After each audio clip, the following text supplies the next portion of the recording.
नमस्कार साथियों, स्वागत है आपका हमारे YouTube चैनल पर। साथियों, आज स्टार्ट करते हैं चाणक्य नीति के 10वें अध्याय की पहली वीडियो। और इसी के पहले श्लोक में साथियों आचार्य जी ने बताया है विद्या अर्थ से बड़ा धन है, यानी कि विद्या पैसों से बड़ा धन है। उसके बारे में आचार्य जी ने क्या बताया है, विद्वान व्यक्ति यदि निर्धन है तो उसे हीन नहीं माना जाता, बल्कि वह श्रेष्ठ ही माना जाता है। और विद्याहीन मनुष्य सभी गुणों से हीन कहा जाता है, चाहे वह धनी ही क्यों ना हो। साथियों, इस श्लोक में आचार्य जी ने बताया है यदि विद्यावान व्यक्ति धनहीन है तो उसे हीन नहीं माना जाता, और जबकि यदि धनवान व्यक्ति विद्याहीन है तो उसे हीन माना जाता है। आचार्य जी ने यहाँ विद्या पे बल दिया है कि धन से ज़्यादा विद्या एकत्र करनी चाहिए। अगले श्लोक में साथियों आचार्य जी ने बताया है सोच समझकर कर्म करें। कैसे? आँख से अच्छी तरह देखकर पाँव रखना चाहिए, जल वस्त्र से छानकर पीना चाहिए, शास्त्रों के अनुसार ही बात करनी चाहिए तथा जिस काम को करने का मन आज्ञा दे वही काम करना चाहिए। यहाँ आचार्य जी ने बताया है कि रोजमर्रा का क्या व्यवहार होना चाहिए। देख कर काम करो और जिसको मन गवाही दे वही काम करो, जिस बात में मन गवाही ना दे वो काम मत करो। अगले श्लोक में साथियों आचार्य जी ने बताया है यदि सुखों की इच्छा है तो विद्या त्याग दो, और यदि विद्या की इच्छा है तो सुख को त्याग दो, क्योंकि विद्या चाहने वाले को सुख कहाँ और सुख चाहने वाले को विद्या कहाँ। साथियों, इस श्लोक का अर्थ है यदि आप विद्या चाहते हैं तो सुख त्यागना पड़ेगा, समय से उठना पड़ेगा, समय से जागना पड़ेगा और गुरु की आज्ञा का पालन करना पड़ेगा, मेहनत करनी पड़ेगी। तो जो विद्या के इच्छुक हैं साथियों, उनको सुख त्यागना पड़ता है कुछ समय के लिए, जब तक उन्हें विद्या ग्रहण करनी है। उसके बाद तो विद्या के बाद सुख ही सुख है। यदि विद्या आपने ग्रहण कर ली तो उसके बाद तो आपका सारा जीवन सुख में बीतेगा। और अगले श्लोक में साथियों बताया गया है कभी क्या नहीं देख सकता, स्त्रियां क्या नहीं कर सकती, शराबी क्या नहीं बक सकता और कौवे क्या नहीं खा सकते।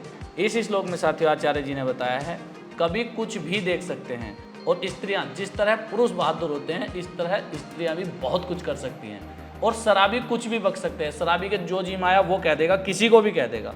तथा कौवे कुछ भी खा सकते हैं। अगले श्लोक में साथियों आचार्य जी ने भाग्य पर जोर देते हुए कहा है भाग्य रंक को राजा तथा राजा को रंक बना देता है, धनी को निर्धन तथा निर्धन को धनी बना सकता है। यहाँ आचार्य ने भाग्य पे जोर दिया है कि भाग्य थोड़ी देर में राजा को रंक और रंक को राजा भी बना सकता है। रंक कहते हैं साथियों गरीब को, निर्धन को, और धनी को निर्धन बना सकता है, निर्धन को धनी बना सकता है। अगले श्लोक में आचार्य जी ने बताया है, बहुत मेन श्लोक है साथियों, ये ध्यान से सुनने वाला। लोभी से कुछ ना मांगे, लोभी व्यक्तियों के लिए भीख, चंदा तथा दान मांगने वाले व्यक्ति शत्रु रूप होते हैं। इसी प्रकार मूर्ख को भी समझाने बुझाने वाला व्यक्ति अपना दुश्मन लगता है, और दुराचारिणी स्त्रियों के लिए उनका पति ही शत्रु होता है, क्योंकि उसके कारण उनकी आज़ादी और स्वच्छंदता में बाधा पड़ती है। तथा चोर को चंद्रमा अपना शत्रु लगता है, क्योंकि चंद्रमा की चांदनी में चोर दूर से दिख जाते हैं, और अगर चंद्रमा ना हो, अंधेरी रात हो, तो चोरों को आसानी है। इसमें बताया गया है किस किस को कौन बुरा लगता है। लोभी को मांगने वाला बुरा लगेगा, जो भी उनसे कुछ भी लेगा। जो दुराचारिणी स्त्री हैं उनको अपना पति ही दुश्मन दिखाई देता है, आपने भी देखा होगा, हर जगह है ऐसा। और अगले श्लोक में साथियों आचार्य जी ने बताया है गुणहीन नर पशु के समान है। वो कैसे? जिसमें विद्या, तपस्या, दान देना, शील, गुण तथा धर्म में से कुछ भी नहीं है। वे मनुष्य पृथ्वी पर भार हैं।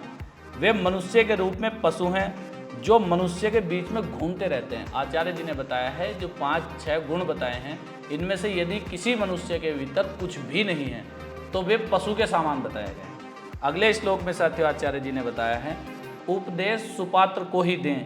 कैसे? जो व्यक्ति अंदर से खोखले हैं, उनके भीतर समझने की शक्ति नहीं है, ऐसे व्यक्तियों को उपदेश देने का कोई लाभ नहीं, क्योंकि वे बेचारे समझने की शक्ति के अभाव के कारण शायद चाहते हुए भी कुछ नहीं समझ पाते। इस श्लोक में आचार्य जी ने बताया है जिनके अंदर समझने की शक्ति नहीं है, जो समझना नहीं चाहते, उनको कभी उपदेश नहीं देना चाहिए।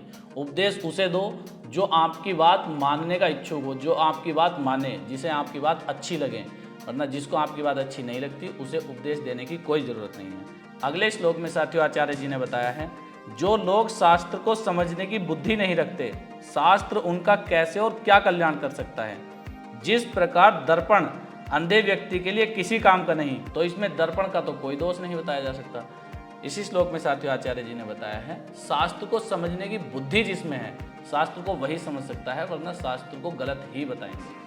और आज का लास्ट श्लोक है साथियों, इस श्लोक में आचार्य जी ने बताया है मल का त्याग करने वाली इंद्रियों को चाहे कितनी बार भी स्वच्छ किया जाए, साबुन से चाहे सैकड़ों बार धोया जाए, फिर भी वो स्पर्श करने योग्य नहीं बन पाती।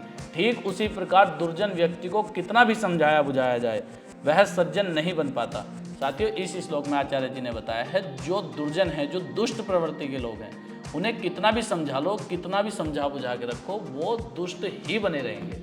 ठीक है साथियों, आज की वीडियो में इतना ही। मिलते हैं नेक्स्ट वीडियो में। अपना प्यार बनाए रखना, हंसते रहिए, मुस्कुराते रहिए। जय हिंद, जय भारत।